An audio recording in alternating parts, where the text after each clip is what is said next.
सिर्फ सच्ची और एक्सक्लूसिव खबरों के लिए सब्सक्राइब करें अपना चैनल न्यूज़ फैक्टर इंडिया और हाँ, बेल आइकन दबाना कतई न भूलें ताकि हर खबर सबसे पहले। मीडिया का बहिष्कार, तो जब मीडिया का बहिष्कार उन लोगों का किया जा रहा है जो सरकारी भोपू हैं, पाकिस्तानी हिंदुस्तानी, वो फैसला होते कौन है करने वाले। खूबसूरती का, गंगा जमनी की तहजीब का बार बार हम कहते हैं वो एक साचा है, उसको ये बर्बाद करने की कोशिश कर रहे हैं। अपना नोट भरो, अपना वोट भरो, जनता मरे दबे कुचले क्यों? सरकार इसका सवाल का जवाब देगी? नहीं देगी। और सबसे बड़ी बात आ रही सच्चाई है, हम सच से खड़े हैं, हक से खड़े हैं, कॉन्स्टिट्यूशन लेकर खड़े हैं, तो हमें लगता है जीत हमारे किसान भाइयों की होगी। इस तरह के बिल लाकर लोगों को देशद्रोही साबित करना बंद करिए, आतंकवादी साबित करना बंद करिए। तो एमए पास आउट को आप 6-6 हज़ार रुपए आप मंथली बेरोजगारी भत्ता दो। इस तरह से काम करिए, शिक्षा को लेके काम करिए, अर्थव्यवस्था को लेके काम करिए, महिला सुरक्षा को लेके काम करिए, तो हमें लगेगा कि आप कुछ अच्छा कर रहे हैं। आप चाहे वो किसान बिल हो, चाहे वो सीए एनआरसी बिल हो, लोगों का दिमाग खराब हो चुका है, लोग लड़ लड़ के थक चुके हैं। हमें लड़ाई नहीं चाहिए। हमारा हिंदुस्तान हम चाहते हैं जिस तरह सुकून अमन चैन से था, वापस फिर वैसे ही सुकून चैन अमन से हो जाए।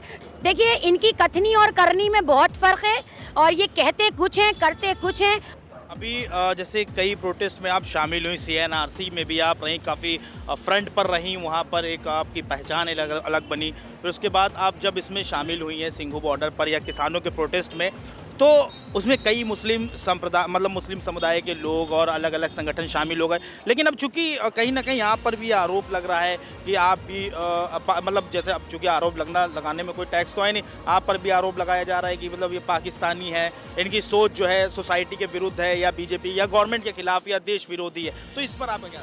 देखिए, पाकिस्तानी हिंदुस्तानी, वो फैसला होते कौन है करने वाले।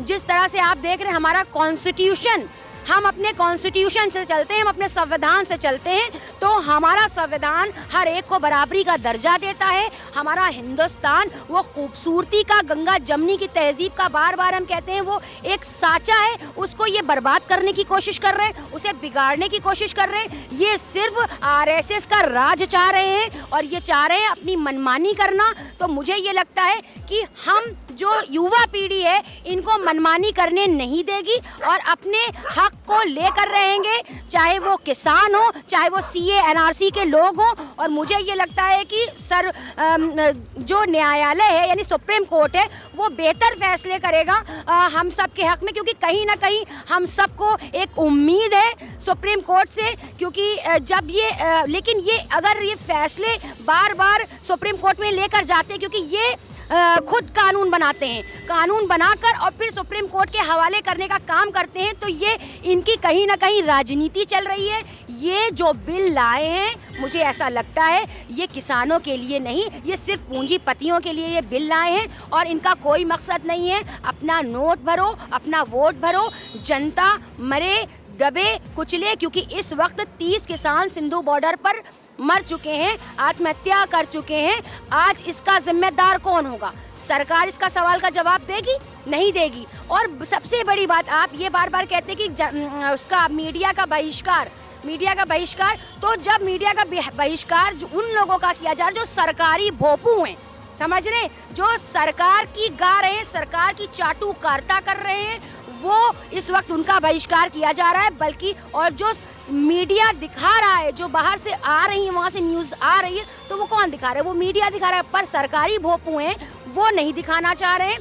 पर हमारी सच्चाई है, हम सच से खड़े हैं, हक से खड़े हैं, कॉन्स्टिट्यूशन लेकर खड़े हैं, तो हमें लगता है जीत हमारे किसान भाइयों की होगी। और हम सीए एनआरसी पे भी टिप्पणी करते हैं इस बात की कि आप इस तरह के बिल लाकर लोगों को देशद्रोही साबित करना बंद करिए, आतंकवादी साबित करना बंद करिए। जो युवा हैं उनके लिए बेरोजगारी भत्ता, यानी अगर आप जॉब नहीं दे पा रहे हो, सबसे पहली बात तो आपको हर एक घर में एक पर्सन को जॉब देना चाहिए। अर्थव्यवस्था को लेकर अगर बात करें जो बिगड़ रही है, तो उसे एक हर पर्सन को जॉब देना चाहिए। और अगर आप वो भी नहीं दे सकते हो, तो एमए पास आउट को आप 6-6 हज़ार रुपए आप मंथली बेरोजगारी भत्ता दो। इस तरह से काम करिए, शिक्षा को लेके काम करिए, अर्थव्यवस्था को लेके काम करिए, महिला सुरक्षा को लेके काम करिए, तो हमें लगेगा कि आप कुछ अच्छा अच्छा कर रहे हैं, आप कुछ नया कर रहे हैं, वही आप बिल लाकर लोगों को परेशान करना, चाहे वो किसान बिल हो, चाहे वो CA NRC बिल हो। लोगों का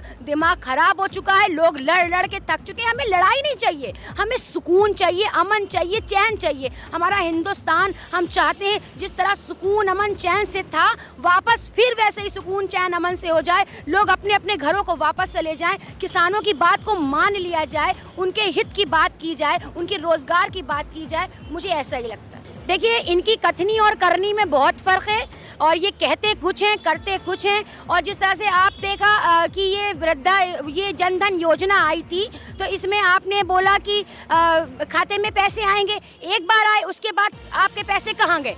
तो मुझे ये लगता है जो जनधन योजना बनाई थी उसमें भी आपको मंथली लोगों के अकाउंट में 5,000 ट्रांसफ़र करने चाहिए थे। वो 15 लाख का वादा आपको याद है जो उन्होंने किया था कि मतलब आपको ही 15 लाख का इंतजार रहा? हाँ, अरे हर इंसान को रहेगा, हर जनता को रहेगा, क्योंकि जनता को उम्मीद है सरकार से। सरकार उम्मीद रखती है, जनता मतलब सरकार से उम्मीद रखती है जनता, और ये सोचती है कि अगर सरकार ने हमारे हित में कोई फैसले किए हैं और हमें कुछ आश्वासन दिया है तो शायद उस पर सच्ची और खरी उतरे। तो मुझे नहीं लग रहा है कि कहीं ना कहीं वो खरी उतर रही है। जिस तरह से उनकी वादे झूठ पे झूठ बोलते चले जा रहे हैं, मुझे नहीं लगता है किस तरह से अर्थव्यवस्था सुधर पाएगी और GDP जो माइनस में चली गई है वो सुधर पाएगी। तो अब ये नाराजगी कैसे दूर होगी ये तो आने वाला वक्त ही बताएगा।